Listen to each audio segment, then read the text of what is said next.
itu ya. Beneran, kalau itu udah benar-benar, nanti aku buktikan buktinya chattingan kamu. Nah, kenapa? Karena ini sangat merusak citra beauty pageant. Kamu tahu nggak, usaha beauty pageant untuk masuk ke karantina itu, dia punya usaha yang keras, terus itu waktu yang diluangkan itu sangat banyak, dan dia tuh berusaha keras dan berdoa. Nah, iya dia harus smart. Pokoknya semua itu perjuangan yang worth it untuk diperjuangkan di dalam itu, ngerti nggak? Jadi nggak ada yang sogok menyogok gitu loh.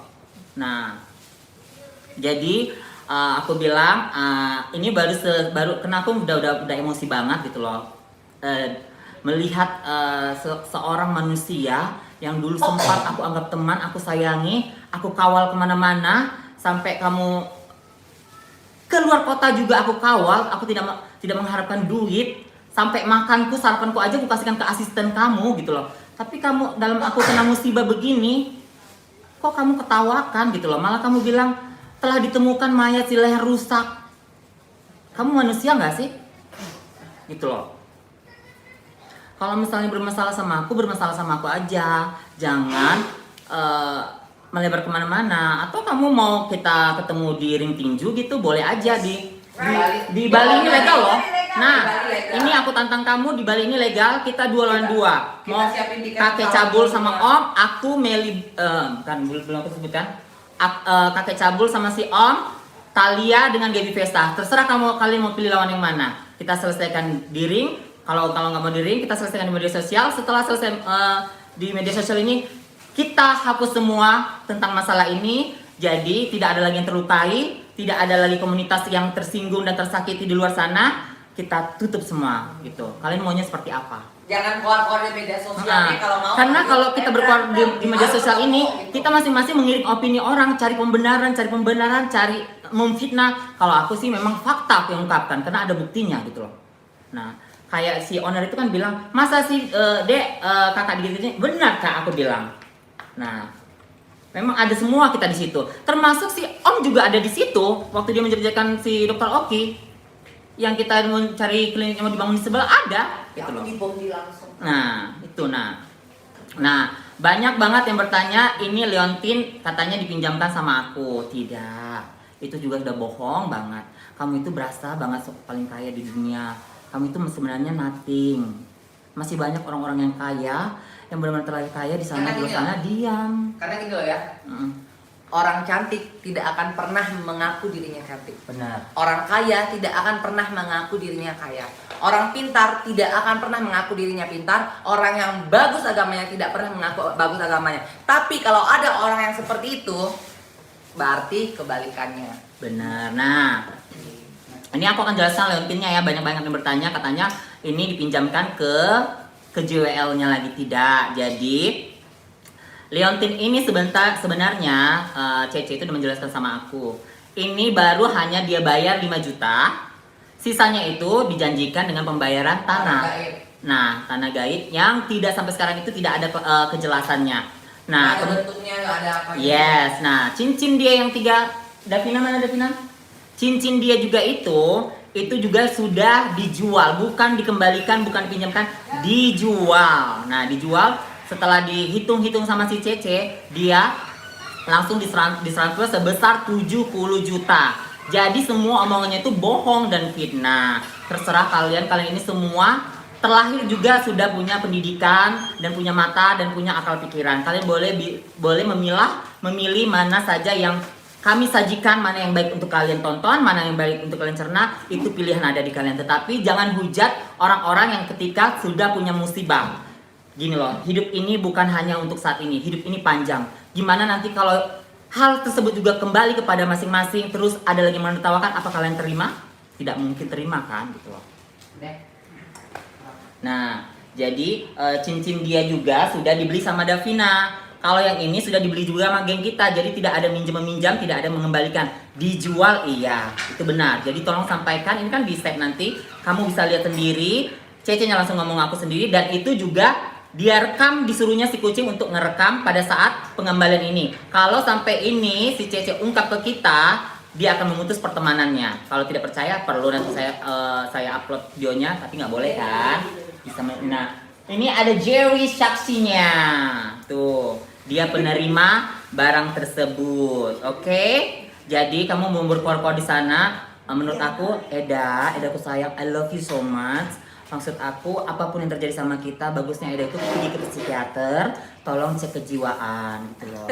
Takutnya nanti Eda itu terlalu berambisius menyerang kita, akhirnya gila sendiri. Dia tuh ambisi pengen jadi orang kaya, ambisi pengen jadi perempuan, ambisi pengen cantik. Gini. Aku klikkan. Oke. Secara dia mengaku identitasnya perempuan, benar.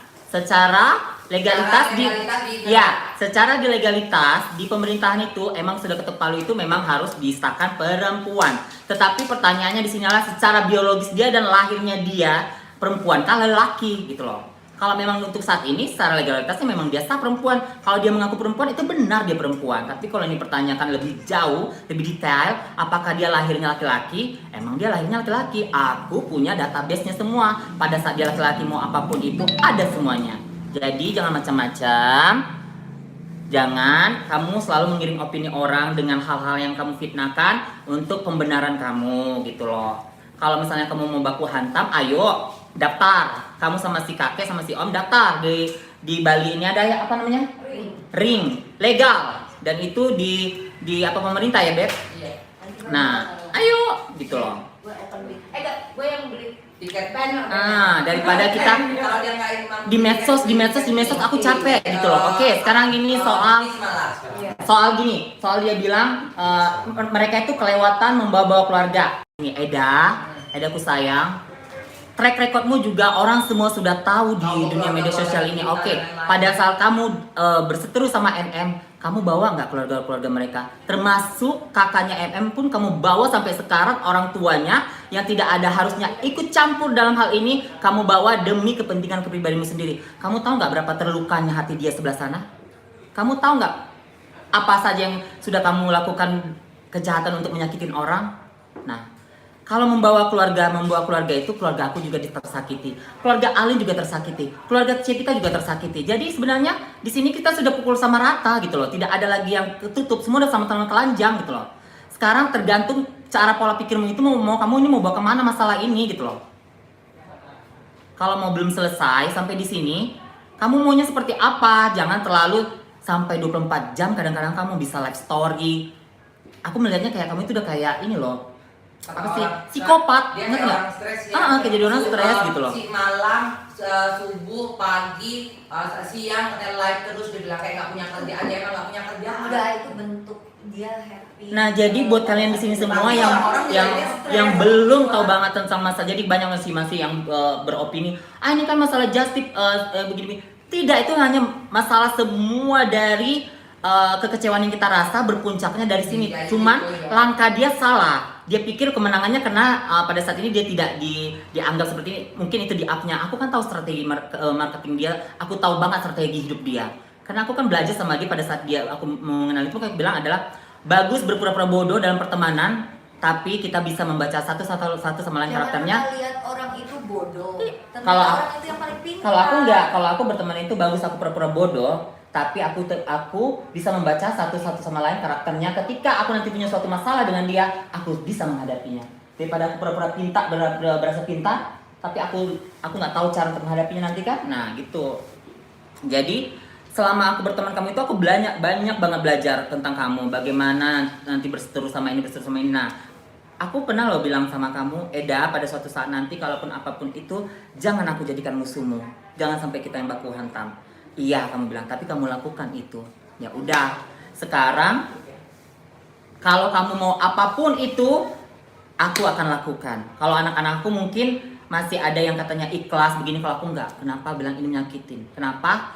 Pada saat orang yang banyak banget kena musibah itu di situ, sampai aku sendiri pun, aku anggap aku udah mati yang kemarin itu. Sampai terinjak-injak, sampai semua gelap dan api di mana-mana. Kamu masih sanggup menertawain kami semua yang ada di situ gitu loh. Kalau misalnya hanya aku sendiri situ nggak apa-apa, kamu tertawa nggak apa-apa. Banyak orang yang nggak bersalah. Iya, banyak orang yang nggak bersalah gitu loh. Nah, kata kamu sombong sama orang yang sombong itu halal. Di mana hadisnya?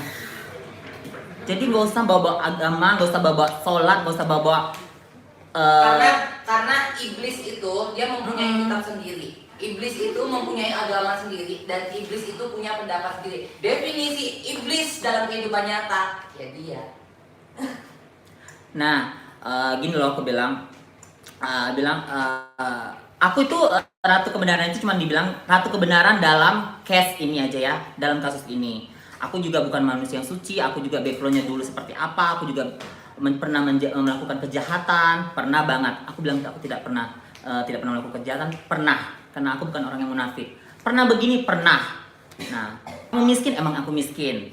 Kamu lehernya cacat, memang cacat. Kamu nggak cantik, emang nggak cantik gitu loh. Tapi aku tidak pernah mengaku kaya, tidak pernah mengakui barang milikku, dan tidak pernah meremehkan orang gitu loh. Jadi pesan aku buat kamu, terserah kamu mau bilang ini karma, tapi menurut aku karma itu ketika apa yang kalau kita bilang pun ini bisa karma baik bagi kita karena kita sudah dapat musibah, kita masih selamat semuanya tanpa ada yang cacat badan gitu loh. Ini suatu keajaiban dan masih suatu berkah dari yang di atas. Jadi jangan pernah melangkahi yang di atas gitu loh. Aku punya pesan satu, karena kamu pernah baik sama aku, jadi aku sebagai mantan sahabatmu, aku ingin memberikan kok kamu matikan? Ini udah habis. Aku ingin memberikan advice untuk kamu. Berhentilah untuk menghalalkan segala cara hanya untuk mendapatkan uang. Setiap orang itu punya masa lalu. Dan itu sangat tidak adil untuk kamu membuka masa lalu orang hanya untuk mendapatkan uang dari endorsan. Sebagai mantan sahabatmu, aku cuma bisa memberikan nasihat terakhir untuk kebaikanmu sendiri. Karena lebih baik hidup tenang daripada hidup mencari huru-hara, hidup mencari ketidaknyamanan dalam hidup. Hidup itu nggak cuma soal uang, hidup itu soal sahabat, keluarga. Keluarga. Semuanya itu di saat kita bisa berbagi kebahagiaan